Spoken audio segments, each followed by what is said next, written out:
Hello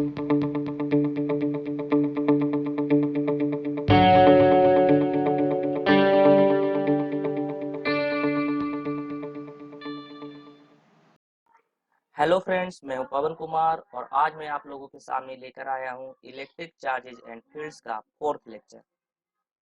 और इसमें हम पढ़ने जा रहे हैं चार्जिंग बाय इंडक्शन के बारे में। सबसे पहला सवाल ये है कि इंडक्शन होता क्या है। तो इंडक्शन एक ऐसा प्रोसेस है जिसमें हम किसी ऑब्जेक्ट को बिना टच किए हुए चार्ज कर सकते हैं। अभी तक हमने पढ़ा है कि जब हम दो ऑब्जेक्ट को रब करते हैं तब वो चार्ज होते हैं, लेकिन इंडक्शन में हम ऑब्जेक्ट को टच नहीं करेंगे बल्कि दूर से ही यह चार्ज होगा। तो इसको हम एक एग्जाम्पल से समझते हैं। मान लीजिए कि दो मेटल स्फेयर है जो दो इंसुलेटिंग स्टैंड्स पर रखा हुआ है। अब अगर इस मेटल स्फेयर के पास अगर एक हम पॉजिटिवली चार्ज रॉड लाते हैं तो इस मेटल स्फेयर के इलेक्ट्रॉन इस पॉजिटिवली चार्ज रॉड की तरफ अट्रैक्ट होंगे, जिसके कारण ये इलेक्ट्रॉन पहले मेटल स्फेयर के फ्रंट एंड पर यानी कि यहाँ पर जमा हो जाएंगे और दूसरे मेटल स्फेयर का जो बैक एंड है वहां पर इलेक्ट्रॉन की कमी होने के कारण यहाँ पे पॉजिटिव चार्ज आ जाएगा। मेटल स्फेयर्स के बाकी इलेक्ट्रॉन इस पॉजिटिवली चार्ज रॉड के कारण अट्रैक्ट और जो फ्रंट एंड के इलेक्ट्रॉन्स हैं उनके कारण रिपेल होंगे।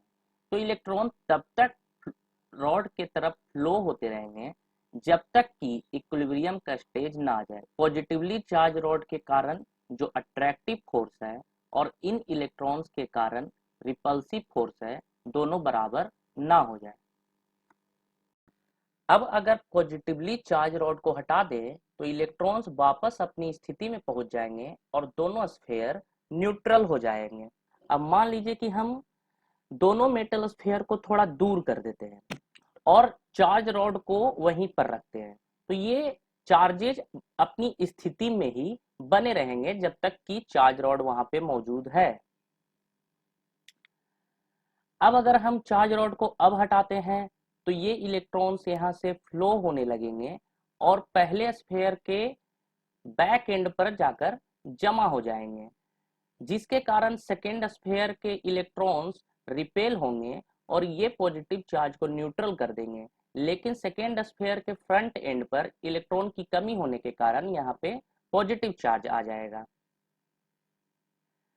अब अगर दोनों स्फेयर को हम दूर दूर कर देते हैं तो ये जो चार्जेज हैं दोनों स्फेयर पर यूनिफॉर्मली रूप से डिस्ट्रीब्यूट हो जाएंगे।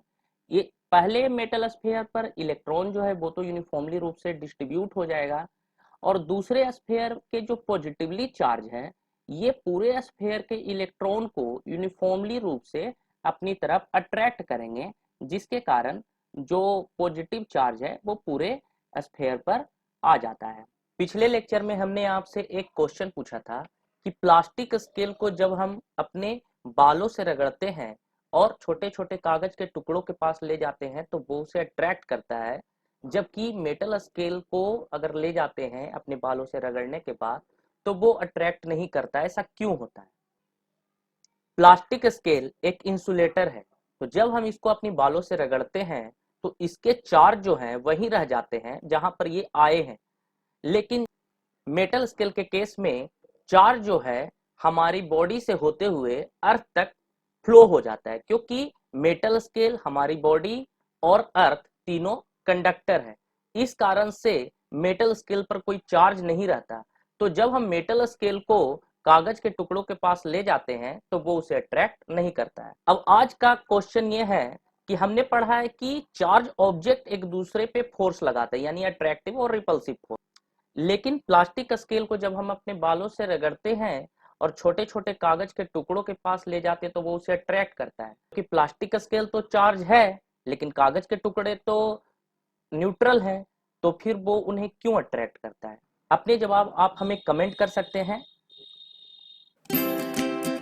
अगर आपको हमारा लेक्चर पसंद आया हो तो प्लीज इसको लाइक करें, कमेंट करें, शेयर करें। हमारे आगे की वीडियो को देखने के लिए प्लीज हमारे YouTube चैनल को सब्सक्राइब करें और बेल आइकन को दबाना ना भूलें। आज का लेक्चर देखने के लिए आप लोगों का बहुत बहुत